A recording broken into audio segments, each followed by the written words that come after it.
오늘 이 시간 우리가 함께 나눌 하나님 말씀은 요한복음 19장 31절에서부터 37절까지 기록되어 있는 본문의 말씀입니다. 우리는 지난 시간까지 함께 나눈 말씀을 통해 예수님의 십자가에 달려 죽으심까지의 과정에 대하여 함께 또 살펴보고 또 그 과정에서의 또 우리가 깨달아야 될 바들에 대하여 함께 또 나누었습니다. 그리고 오늘 우리가 함께 나눌 이 말씀 가운데는 이제 그 죽으신 예수님과 관계된 사건들과 또 묘사의 내용들 가운데 담긴 의미를 또 우리는 이 시간 함께 또 살펴보고자 합니다. 오늘 우리가 함께 봉독한 말씀에서와 같이 예수님께서 십자가에 달려 죽으신 날은 준비일이었습니다. 그렇다면 오늘 말씀에서의 준비일은 무엇을 위한 준비일이고 또 그 다음에 언급되고 있는 큰 날은 어떤 날을 의미하는 것이겠습니까? 이는 우리가 잘 알고 있는 바와 같이 유월절을 의미한다라고 할 수 있습니다. 이스라엘 백성들은 히브리 달력의 첫 달인 니산월 14일이 시작되는 날 때부터를 유월절로 지키며 미리 준비한 양을 잡아 그 피를 우슬초에 묶음에 직접 적셔 집 좌우 문설주와 또한 안방에 바르고 그 후에 온 가족이 함께 유월절 식사를 나누었습니다. 그리고 그 후 니산월 15일부터 7일간을 무교절로 지켰습니다.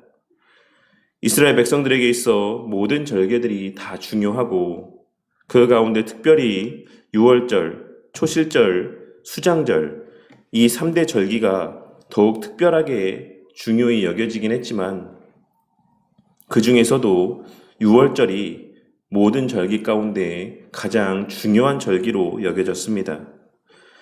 그렇게 오늘 말씀에서도 그날을 가리켜 큰 날이라고 말씀을 하고 있는 것입니다. 그런데 그 해는 공교롭게도 특별히 유월절과 안식일이 겹치는 날이었습니다. 그러니 예수님께서는 니산월 13일 금요일에 십자가에 달려 죽으신 것이고 이제 몇 시간이 흘러서 저녁 6시가 되면 유월절이자 안식일이 시작되는 상황 가운데 놓여 있었던 것입니다. 그리고 특별히 유월절과 안식일이 겹치는 그 토요일은 유대인들에게 있어서도 더욱 특별한 날로 여겨졌을 것이 분명합니다. 그렇기에 당시 유대인들은 그러한 특별한 날에 예수님의 시체가 십자가에 그대로 매달려 있지 않도록 그를 빨리 죽이고 시체를 치워 장사하게 해달라 요청하고 있는 것이라 할 수 있는 것입니다. 그리고 빌라도는 유대인들의 그와 같은 요구를 또한 들어주려고 로마 군병들을 시켜서 십자가에 달린 죄수들의 그 다리를 꺾으라고 명령을 하였습니다. 하지만 예수님 좌우의 두 죄수들과는 달리 예수님께서는 이미 숨을 거두셨기 때문에 로마 군병들은 예수님의 다리를 꺾지 않았습니다. 여기서 예수님께서 다른 두 좌우편의 강도에 비해 먼저 숨을 거두신 것에 대하여 매튜 헨리 목사님은 그의 요한복음 주석에서 이 사실은 그가 스스로 생명을 포기하셨다는 것과 비록 그가 손에 못이 박혀 움직일 수는 없었으나 원하실 때에 죽으실 수 있음을 나타내 주는 것이다라고 보여진다. 그는 자신을 죽음에 내어주셨고 결코 죽음에 정복당하지는 아니하셨다라고 설명을 하고 있습니다. 그리고 우리가 이 장면에서 또 하나 놓치지 말아야지만 되는 것은 십자가에 달려 마지막 그 순간 다리가 꺾여 죽음을 맞이한 두 강도 중에 한 강도는 회개한 사람이었고 예수님으로부터 예수님과 함께 낙원에 있을 것이다라고 하는 약속을 허락받은 자였다라고 하는 사실입니다. 그리고 이를 통해 우리는 어제 새벽에도 함께 나눈 말씀에서와 같이 거듭난 자, 구원을 받은 자들도 그 삶이 늘 형통하기만 한 것은 아니다라고 하는 사실과 그 삶의 마지막까지도 아무 고통 없이 끝맺음하는 것은 아니다라고 하는 사실을 다시 한번 확인하고 깨달을 수가 있는 것입니다. 우리는 우리에게 허락된 은혜가 이 땅에서의 형통함이나 고통 없는 죽음이라고 생각을 해서는 안 됩니다. 예수님께서 당시 예수님의 곁에 함께 못 박혔던 강도에게 하신 약속은 그가 그 십자가 고통에서 벗어나게 될 것이다라고 하는 약속도 아니었고, 그 십자가 고통을 경감시켜 주실 것에 대한 약속도 아니었으며, 고통 없이 죽음을 맞이하게 될 것이다라고 하는 약속도 아니었습니다. 예수님께서 그 예수님 한편에서 회개하였던 그 강도에게 하신 약속은 그가 죽음 이후에 예수님과 함께 낙원에 거하게 될 것이라는 약속이었다라는 사실을 우리는 결코 잊어서는 안 되는 것이며, 예수님의 그 약속은 오늘날 이 시대를 살아가는 우리에게도 여전히 동일하다라는 사실을 우리는 늘 명심함 가운데 살아가야지만 되는 것입니다. 그러니 오늘날 이 시대를 살아가는 우리에게도 불변하는 확실한 약속은 이 땅에서의 우리의 삶이 고통이 없는 삶이 될 것이거나, 혹은 당하는 고통들을 아무렇지도 않게 넘길 수 있다거나, 혹은 평안함 가운데 죽음을 맞이할 것이다라고 하는 약속이 아닌, 우리의 이 땅에서의 삶은 때로는 고통스럽고 힘겨운 시간들이 가득할지라도 그러한 이후에, 죽음 이후에 우리의 삶은 저 천국에서의 주님과 함께할 영생의 삶이라고 하는 그 약속뿐이라는 사실을 우리는 늘 명심함 가운데 살아가야지만 되는 것입니다. 어쨌든 예수님을 제외한 다른 두 죄수는 그 다리가 꺾여 죽음을 맞이하였지만, 예수님께서는 사망의 권세에 정복당하신 것이 아니라 그 생명을 우리의 죄의 대속을 위해 기꺼이 스스로 내어주셨습니다. 그리고 로마 군병은 그와 같이 이미 죽음을 맞이하신 예수님의 다리는 꺾지 않았지만, 예수님이 죽은 것을 확인하기 위해 그의 창으로 예수님의 옆구리를 찔러 보았습니다. 그리고 그렇게 찌른 창으로 생긴 상처로 인하여서 예수님의 옆구리에서는 그 안에 고여있던 물과 피가 쏟아져 나왔습니다. 이에 대하여 현대 법의학자들은 예수님이 육신의 죽음을 맞이하지 않았을 확률은 없다라고 이야기를 합니다. 그리고 이는 그 법의학자가 크리스천이든 아니든 모두가 동의하는 바라고 할 수 있습니다. 그리고 이를 통해 우리는 요한 사도의 이와 같은 기록이, 그리고 하나님께서 요한 사도로 하여금 예수님의 죽으심과 그 이후의 과정을 상세하게 기록해야 하신 목적이 35절에 기록된 말씀에서와 같이 우리로 하여금 예수님의 십자가에 달려 죽으심이 참인 것을 우리로 믿게 하시기 위함이라고 하는 사실을 분명하게 확인할 수가 있는 것입니다. 그런데 요한 사도는 이어서 증언하길, 예수님의 다리뼈가 꺾이지 아니한 것은 그 뼈가 하나도 꺾이지 아니하리라라고 기록된 말씀의 성취라고 말씀하고 있는데, 이는 출애굽기 12장 46절과 민수기 9장 12절에 기록된 6월절 어린 양을 다룸에 있어서의 규례를 인용하고 있는 것입니다. 그리고 이를 통해서도 요한 사도는 예수님이 바로 6월절 어린 양이 예표했던 이스라엘의 메시아라고 하는 사실을 밝히 드러내 보여주고 있는 것입니다.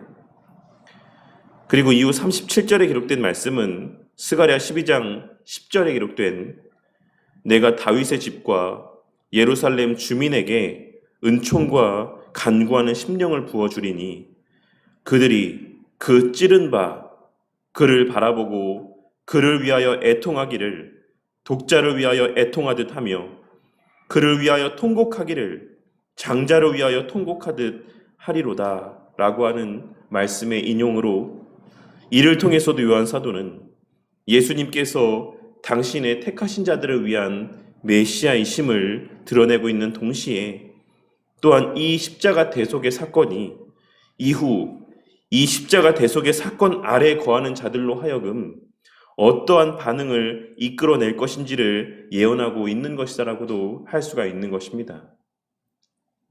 우리가 오늘 말씀에서 확인할 수 있는 것은 우리의 생명은 우리의 참된 그 거듭남과 영생은 예수님의 옆구리에서 흘러나온 물과 피로 말미암은 것이다라고 하는 사실입니다. 우리는 예수님이 두 번째 아담으로 이 세상에 오신 것이다라고 하는 사실을 잘 알고 있습니다. 인류의 대표로 실패한 아담을 대신하여 두 번째 인류의 대표로서 이 세상에 오셔서 첫 번째 아담으로 말미암은 죄의 문제를 해결하여 주시기 위해 둘째 아담으로 이 땅에 오셨다라고 하는 사실을 잘 알고 있는 것입니다. 그런데 예수님의 죽으심 이후에 그 옆구리에서의 물과 피가 흘러내린 사건에서 우리 성도님들은 어떤 한 장면이 떠오르지 않으십니까? 우리는 예수님의 옆구리에서 흐른 물과 피에서 하와를 만드실 때의 장면을 떠올릴 수가 있어야지만 될 것입니다. 하나님께서는 아담의 아내인 하와를 만드실 때 그를 깊이 잠들게 하시고 그의 옆구리에서 갈빗대를 취해 하와를 만드셨듯이 하나님의 거룩한 신부인 당신의 백성들에게 참된 생명, 새 생명을 불어넣어 주시기 위해 둘째 아담이신 예수님을 깊이 잠들게 하시고 그의 옆구리에서 물과 피를 쏟게 하심으로 그 물과 피를 통하여 당신의 택하신 자들을 주님의 거룩한 신부가 되게 하신 것이고 여전히 지금 이 순간에도 오늘날에도 그와 같은 역사를 이루어가고 있으신 것입니다. 그리고 이에 대하여 매튜엘리 목사님은 제2 아담이신 둘째 아담이신 그리스도가 십자가 위에서 깊은 잠이 드셨을 때 그의 옆구리가 관통당하였고 그 열린 틈에서 그의 교회가 유래된 것이다. 그리고 그리스도는 스스로 교회와 혼인관계를 맺으셨다라고 이야기를 하고 있습니다.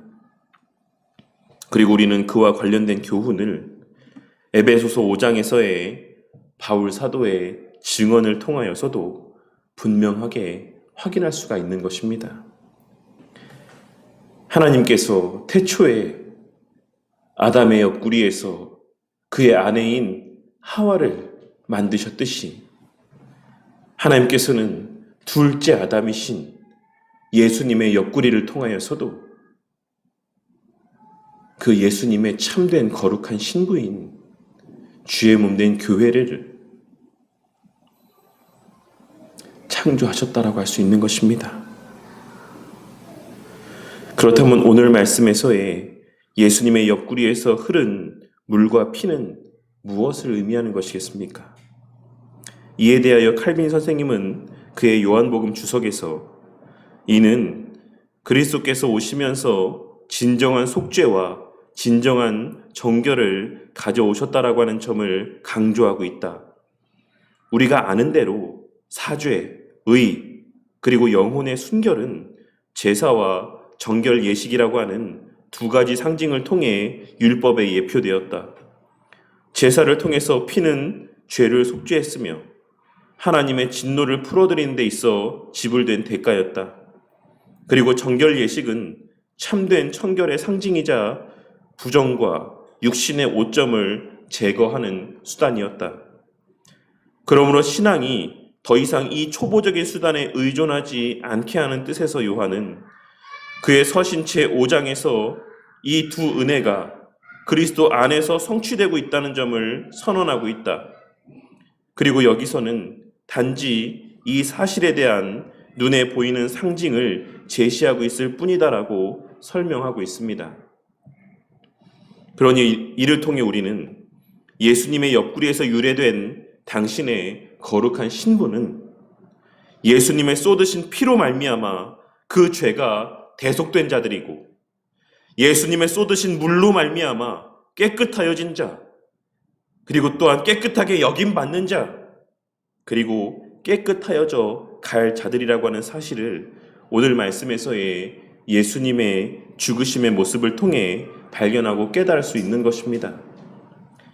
그리고 이는 우리의 죄사함과 칭의, 그리고 성화가 모두 우리 주 예수 그리스도의 십자가 대속의 사역에서 출발하고 있는 것이다라고 하는 사실과, 그렇게 이 모두는 뗄래야 뗄 수가 없는 불가분의 관계 가운데 있는 모습들이라고 하는 사실을 나타내 보여주고 있는 것이다라고도 할 수 있습니다.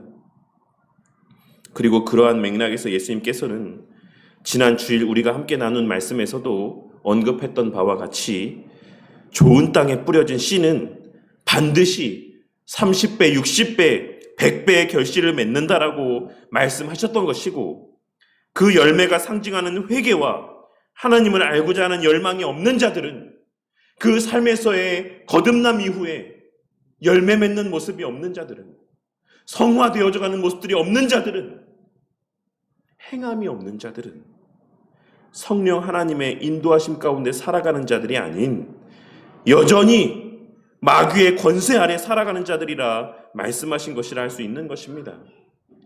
그의 몸이 예배당 안에 거하고 있다라고 할지라도, 그가 이스라엘 민족의 혈통 가운데 태어난 자라고 할지라도, 거듭남 이후에 성화의 모습과 그 과정에서의 참된 회개의 모습들, 선한 행실들에 대한 열망들이 없는 자들은, 선한 열매들이 없는 자들은 실제로는 여전히 마귀의 권세 아래에서 살아가는 자들과 같다라는 사실을 우리는 예수님의 말씀을 통해 발견하고 깨달을 수 있어야지만 되는 것입니다. 왜냐하면 예수님께서 십자가상에서 이루신 대속의 사건은 죄를 용서하여 주심과 정결케 하신 모두를 아우르고 있는 사건이기 때문에 그렇습니다. 그러니 죄를 용서하여 주신 자들은 반드시 그 삶 가운데 자신의 죄에 대한 인지가 있을 수밖에 없고, 하나님과 하나님의 말씀을 더욱 깊이 알고자 하는 열망이 그 마음 깊은 곳에서부터 생겨나게 될 수밖에 없는 것이며, 그 지적인 갈망은 우리를 더욱 풍성한 회개와 선한 삶에 대한 열망으로 이끌어가게 되어 있는 것이고, 우리는 그것을 신학적인 용어로 성화라고 이야기하는 것입니다. 이 사실을 깨닫게 되는 은혜가 있기를 바라겠습니다. 예수님의 참된 신부, 예수님의 옆구리에서 새롭게 창조된 당신의 거룩한 백성들은 거듭남 이후에 정결하여져 가는 과정의 역사가 그 삶 가운데 있을 수밖에 없는 것입니다. 자신의 죄와 부족과 연약에 대한 인지가 있을 수밖에 없고, 끊임없는 회개가 있을 수밖에 없습니다. 그것이 바로 오늘 말씀에서 예수님의 옆구리에서 흐른 물과 피가 의미하고 증거하고 있는 바라 할 수 있는 것입니다. 앞서 본문 말씀의 해석 가운데 언급했던 것처럼 거듭난 자들도 고난과 고통 가운데 살아갑니다. 우리가 거듭났다라고 하는 표징, 우리의 기원이 우리 주 예수 그리스도의 옆구리라고 하는 사실에 대한 표징은 우리의 이 땅에서의 삶 가운데 누리는 평안함이나 형통함의 모습이 아닙니다. 하나님께서 당신의 백성들에게 약속하신 복은 이 땅에서의 그와 같은 형통의 복이나 가시적인 복이 아니다라는 것입니다. 그것은 죄를 깨닫게 되는 영적인 민감함과 분별력의 복인 것이며, 그러한 분별력의 복을 주시기 위한 수단으로서의 말씀을 깨달을 수 있는 복과 말씀을 사모하는 복입니다. 그리고 그 결과로 말씀이 깨달아지고 말씀을 더욱 사모하고 말씀을 더욱 알기를 원하는 그 열망 가운데 우리는 끊임없이 우리의 죄를 깨닫고 부족과 연약을 깨달으며 우리의 죄를 회개케 되는 것이며, 선한 삶에 대한 열망 가운데 선한 삶을 추구하는 자들이 되어가는 것입니다. 그것이 복이고 그것이 성화의 실체입니다. 그것이 우리가 우리 주 예수 그리스도의 옆구리에서부터 새 생명을 얻은 우리 주님의 거룩한 신부이자 아내라고 하는 사실에 대한 가장 확실한 표징이 되는 것입니다. 요한 사도는 오늘 말씀을 기록하며 오늘 우리가 함께 봉독했던 바와 같이 그중 한 군인이 창으로 옆구리를 찌르니 곧 피와 물이 나오더라. 이를 본 자가 증언하였으니 그 증언이 참이라. 그가 자기의 말하는 것이 참인 줄 알고 너희로 믿게 하려 함이니라 라고 증거하고 있습니다. 오늘 이 시간 이 말씀에 귀를 기울이는 우리 성도님들의 마음 가운데 오늘 말씀의 의미가 깨달아지고 새겨지며 믿어지고 확신되어지는 은혜가 있기를 바라겠습니다. 그리하여 37절에 기록된 말씀의 인용 구절인 스가랴 12장 10절에 기록된 말씀, 내가 다윗의 집과 예루살렘 주민에게 은총과 간구하는 심령을 부어주리니 그들이 그 찌른 바 그를 바라보고 그를 위하여 애통하기를 독자를 위하여 애통하듯 하며 그를 위하여 통곡하기를 장자를 위하여 통곡하듯 하리로라고 하는 말씀과 같이 십자가에 달리신 우리 주님을 생각할 때마다 매 주일 예배의 자리에 나올 때마다 매 시간 기록된 말씀을 펴서 그 말씀을 읽고 묵상할 때마다 우리 주 예수 그리스도의 이름으로 기도할 때마다 우리 주님을 십자가에 못 박아 죽인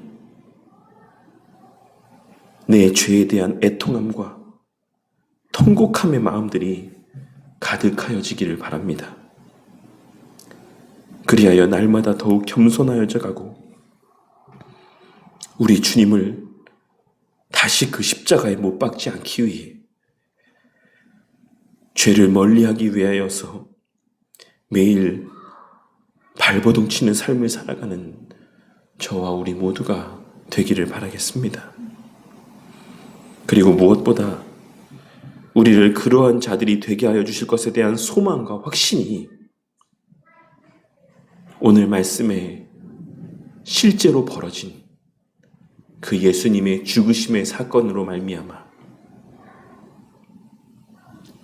그 마음 가운데 더욱 분명하여지는 은혜가 있기를 바라겠습니다. 예수님의 죽으심이 분명한 사실인 것처럼 그 주님께서 우리를 날마다 더욱 성화되어져 가게 하실 것 또한 분명한 사실이라는 사실이 우리 마음 가운데 확신되어지는 은혜가 있기를 바란다는 것입니다.